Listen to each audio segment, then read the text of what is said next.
Well, hello YouTube. Welcome back to the A-League Couch Critics. Yes, the rumours aren't true. We aren't dead. We are alive.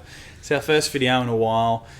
And it's the perfect time because today the A-League Finals are getting underway with Central Coast and Macarthur, and tomorrow that we have Brisbane and Adelaide up at Redcliffe.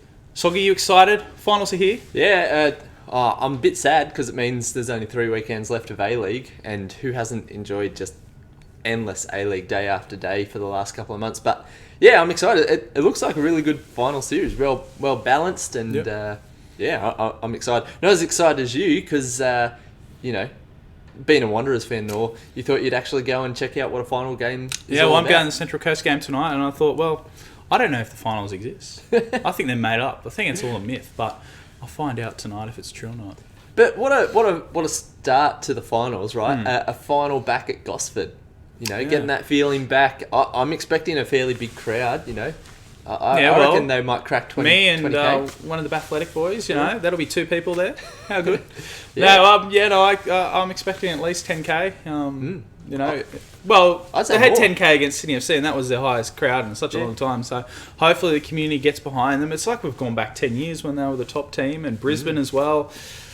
It's a bit nostalgic, but no, it's great that the Mariners are there. We didn't tip it. No, absolutely not. They've been the surprise story. And so the other final is Brisbane up against Adelaide. And those are 2 teams who, again, have kind of just snuck under the radar, and yet they're both there come finals time, which is really exciting to see. So let's chat about both finals, maybe chat about the teams, and then we're going to predict who's going to get through and play Sydney. Sorry, we've just gone really dark. The sun likes to move in and out behind the clouds at the moment, but we are here. Anyway, yes, let's get into it. Okay, so first semi-final tonight. That's Saturday, 7 o'clock kickoff. Central Coast Mariners. 7:05. Central Coast up against the new boys, Macarthur. What have you made of Macarthur? Let's go Macarthur first of all, because they were unknown. It's another new team making the finals in their first season. What have you made of them this season? Well, I tipped them to finish first in their first season. Go a bit left field for that one. A pretty good squad. I think a finals qualification in their first season. That's a pretty good effort for a new team, and a lot of new faces. This team, never played together before the start of the season. At times they've played really well. They were pushing quite high up the ladder, and it's been pretty close between probably 3rd and 6th all year. So I think for a debut season, I think it's a good start to life in the A-League. On my tip for them to finish first, not so great, but the Mariners though. How about the Mariners? Yeah, well, hang on. Before we'll stick on let's Macarthur. just chat about Macarthur for a second, because I don't know if they've actually had a good season or not. I can't tell if they've just they finished 6th in Their the 12 form's team a bit comp. over the place. They're just hot and cold. mediocre. And I mean, they got into the finals with a goal difference of -3. And they got him with -2. That's with a goal scorer like Matt Derbyshire in their team, who's had a great season, scored a bunch of goals, and yet their goal difference is -3. And they've got one of the best goalkeepers in the competition as well. So their form over the season hasn't been fantastic, really, has it? But I think they could be a good final side. Because in a game like this, where you've got the Mariners who are full of passion and going at it, but sometimes we saw it happen kind of towards the end of the season. They huff and puff, but sometimes they do actually lack that quality. And I think that's where Macarthur might shine tonight, is they're comfortable sitting, holding things, playing it pretty simple, with a goalkeeper who they know can make some big saves in big moments, and then a threat in the box like Matt Derbyshire. They are going to miss Denny Jonro, who's off with Socceroos duty, and he had a great season, and that kind of leaves them a bit empty in the middle of the park, especially because Loic Puyo is suspended with his red card in the last round of the season. So maybe their midfield looks a bit average, so maybe they're really going to look to lock it down at the back and find something lucky up front. Yeah, for sure. But what do you make of the Central Coast? What have you made of them this season? I think they've exceeded everyone's wildest expectations. We tipped I think we tipped them both to be second last. I Yep.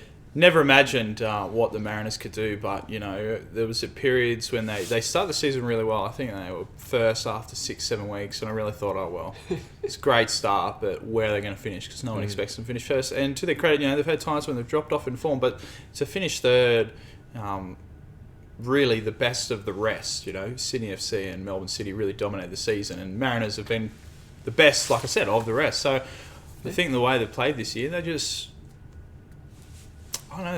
keep getting results. And, I think Alec Qual, he's been a great one to watch. But then Tonic, the back line has been really solid. I think, He'll be a big miss. Yeah. Big miss. Yeah, I don't think anyone's played bad at the Mariners this season. They've all had a job. And, the coach, Sogg.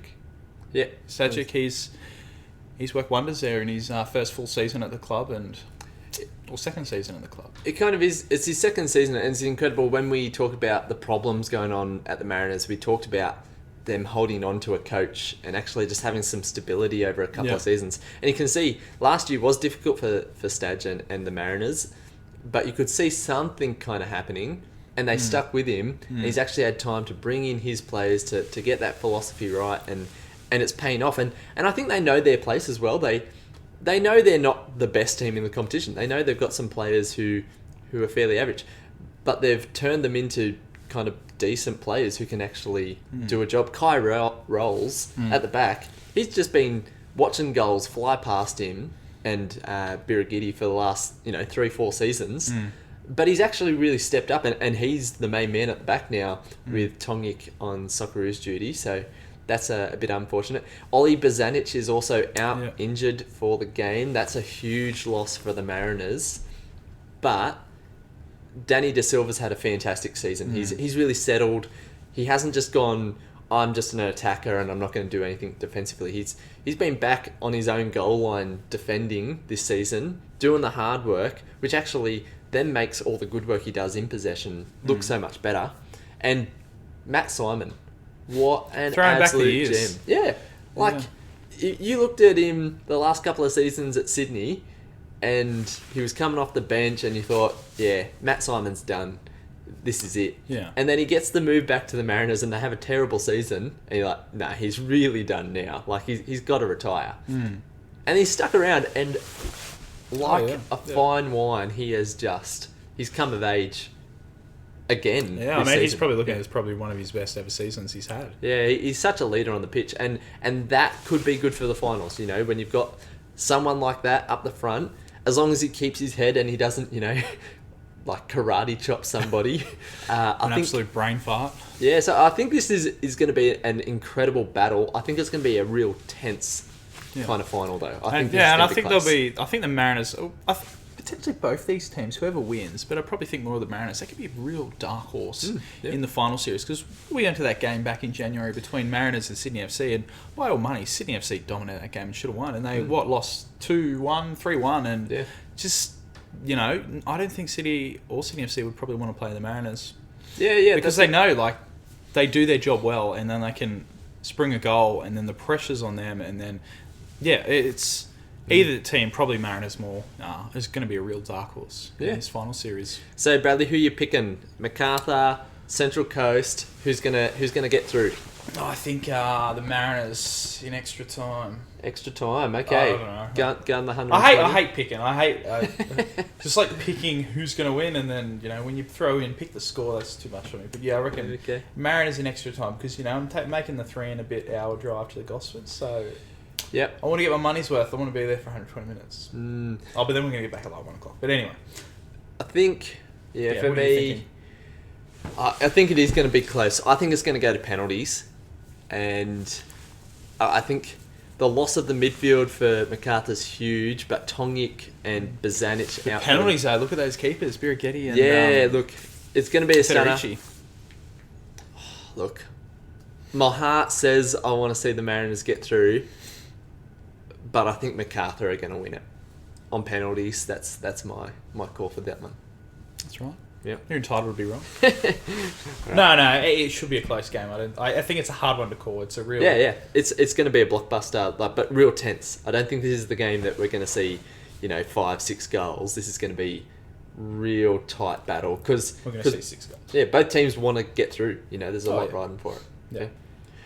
Okay, semi-final or elimination final. Sorry, number 2 up in Brisbane tomorrow. 3:05. 5 minutes past the hour. Gotta please those TV people. Yep. So you've got Brisbane and they're up against Adelaide United. Let's think about Adelaide for a little bit. They've been an interesting team to watch this year. They kind of started terribly and then found this real good patch of form and then have kind of tailed off again. But it's been enough to get them 5th for the season. What have you made of them this season, Brad? Yeah, probably a bit like Macarthur. Been a bit like up and down. They were up second. They probably could have finished second if they finished the season a lot better. But they've dropped down to 5th and just got into the finals. I know, real hot and cold. But I think on their day, Adelaide are a really hot team. They're a really good team to watch. Yep. Probably a bit too inconsistent, I think, for my liking this season. But the finals they got there. Did they make them last year? No, I don't think so. Yeah. So no, it's. I don't really know what to make of Adelaide. I think this is like another great matchup. Like we talked about Macarthur and Mariners. Could be either way, and I think this semi-final will be a really close one too. I think Tommy Urick. He has the potential to be a really great striker. When he decides to turn up. Yeah. And I think he's the kind of guy that just, even at the Wanderers, he had moments when he could play a really good game and then just go disappearing for weeks. Yeah. But yeah, hot and cold, but I think they deserve to be there. Yeah, I think Adelaide have a fairly solid backline. When it's the same kind of thing. When they're on, they look really solid, but some weeks they just look shambolic. Yeah. And you don't want that coming into the finals. I think I've been really impressed. Just though they've just got firepower for days. Bringing Craig Goodwin back has been fantastic for the club. Halloran on the other side is a fantastic. They're bringing through a lot of youngsters. Yeah. 16 or 17-year-old fellas. Yeah, so you've got Cassini Yangi, who's just been entertainment galore this season. If he's dancing in front of Brisbane fans, it's going to kick off. They've got the Toure brothers. They've got they're young ones, I'm thinking of. Yeah, they've got Toure, Mohammed and Al Hassan, who are both looking somewhat fit, but not quite as fire as usual. The back end of the season, they've still got Tommy Uric up front. So they've got this firepower that at any point, if they click, they're going to look incredible. And their midfield's been really, really decent this season as well. So I like Louis Dorigo. I like Joe Coletti's done a good job when he's kind of been used. So I think Adelaide, it's just which Adelaide turns up. And I think like last season, they either win or lose. They don't really draw. Yeah, they don't have too many draws, I don't think. Yeah. Brisbane, on the other hand, we kind of both picked them to be right down near the bottom of the table. I wasn't impressed. Or something like that, no. Yeah, I wasn't impressed with their off-season recruitment. And they even lost Scott McDonald, who we thought was maybe one of their only positives at the start of the season. And yet they've... And that says a lot when Scott McDonald is a 36, 37-year-old. Yeah. But they've actually turned out to be a pretty decent, solid side this season. What have you made of them? What's been good about them? Good. Well, I was gonna be a bit more critiquing on their goal scoring, because like last year, they don't score too many goals. Oh, okay, they've scored a few 36, more. Their defence though is pretty solid. The second best defence last year and this season, and last season they were really good at the back line. They were really solid. They weren't scoring that many goals, but scored a few more this year. Still, probably not as much compared to the rest of the comp. But I think they're a well-structured team, and they've surprised me how well they've done. But then maybe underestimated them.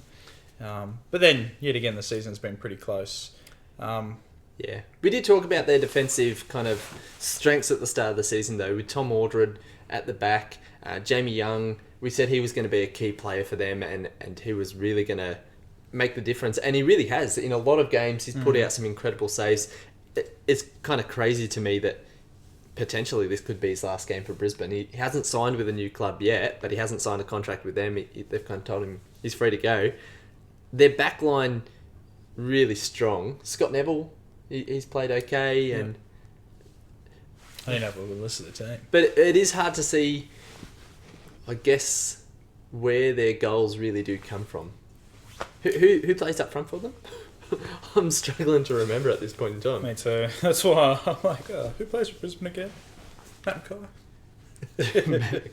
Rolling back the days. Ramat Akbari's been really solid for them in the midfield, and I've been impressed with him. The Japanese fellow, is it Denzaki? Yeah, Riku Danzaki. Actually, he's been scoring some goals for them. He's had quite a good season. And Dylan Wenzel-Halls started well, but he hasn't kept that going. He just hasn't quite. So when they played Sydney FC on the 5th of June, they had Alex Parsons and Dylan Wenzel-Halls up front. Yeah, okay. Alex Parsons has been a bit of a surprise package. But been a South James at Shea, just... Yeah, like... I mean, I guess there's no dominant goal scorer. Probably Riku is probably the one scoring. I think he might be their top goal scorer. Yeah, but Dylan's got a few as well. So they're solid without being remarkable. Whereas Adelaide are kind of average, but have these bursts of form and have the potential all round. I probably think Adelaide's the better squad, but Brisbane have all round been the better team. That's why they finished above them. So The factor that could come into play here is the game's being played at Dolphin Stadium, and so that means there's going to be a good crowd there for Brisbane. Yeah. I think last time I looked, there was only about 1,600 tickets left, and that was on Thursday or Friday. So it looks like they're going to... stadium that only holds 11,000, 12,000.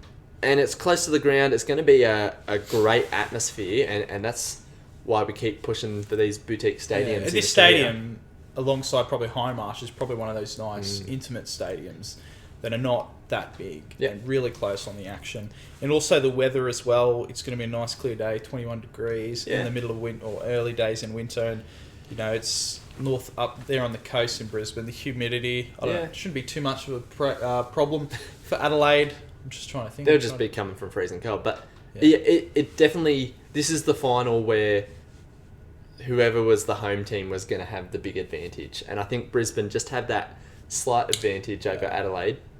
Brad, pick your winner. Who's going to go through? I mean, I probably only pick Brisbane just based that they're at home. Yeah, okay. Just based on the home factor. I thought Adelaide, but then I thought, well, no, it's in Redcliffe, so I'm probably going to pick Brisbane just based on that.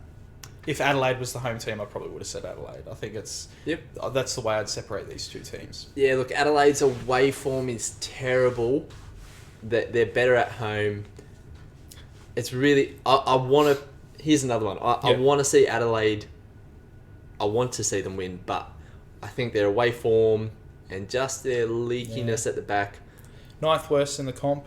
Adelaide. Though Brisbane's home form, they're 8th in the league when it comes to being at home, so... Yeah, okay. Well... Yeah, look, I think I've got to go for Brisbane as well. I think I'm going to agree with you here rather than disagree. And so... I still think like the Macarthur and Mariners game, this would be a close one, and it could go either way. Yep. I mean, it's a sports cliche. But really, I've tipped Brisbane, but if Adelaide win, I'll be like, oh, well. Yeah. I'm not surprised by that result. It's the great thing about being a neutral for both of these games is I think they're just going to be fantastic to watch. I'm really excited to sit on the couch and watch them at home. My wife, not so much, but it's going to be great. And then we should have really interesting semi-finals. We'll probably chat about them next week. Yeah, and then we'll talk about the next round that's coming up as well. Absolutely. Of course, we'll probably try and get together and film more videos. I know we said that last time, and it took us a while. But just kind of reviewing our picks from the start of the season because we got a lot wrong. I don't think we got any right. And I got Adelaide right, I think. And then it's getting close to the off-season, so give us some suggestions of things you'd like to see from us, whether you want to see some more athletic games or whether you want to see us kicking a football around in park trying to recreate some classic A-League goals, or if you just want to hear us chat about interesting things to do with the A-League and all the prospects for next season, because the TV deal, there's a lot to talk about the TV deal. We always heard rumours about whether Canberra was going to come into the competition as well. VAR's on the way out, surely. It's going to be great. So we're going to continue to make videos. maybe some individual ones. But thanks so much for watching. If you want to help us out, leave a like on this video. That really helps us out. And subscribe if you're new here. I think we're getting better with the amount of subscribers. 230 odd, haven't we got? Yeah, something like that. I don't know. We'll crack 300 eventually, but thanks so much for watching, and we hope you enjoy watching the A-League Finals this weekend. We'll see you later.